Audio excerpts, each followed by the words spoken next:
সালামু আলাইকুম প্রিয় বন্ধুরা, আমরা এই মুহূর্তে আছি পটুয়াখালী জেলার বাউফল উপজেলার কালাইয়া বন্দরে। এটি একটি ঐতিহ্যবাহী পুরনো এবং বড় ইউনিয়ন বাজার। এখানে আপনারা দেখতে পাচ্ছেন ধানের হাট।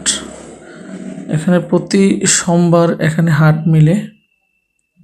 দেখলে মনে হবে ধানের রাজ্য। বিশাল ধানের বাজার এখানে। দ্বীপ অঞ্চলে মানুষ এখানে এসে ধান বিক্রি করে।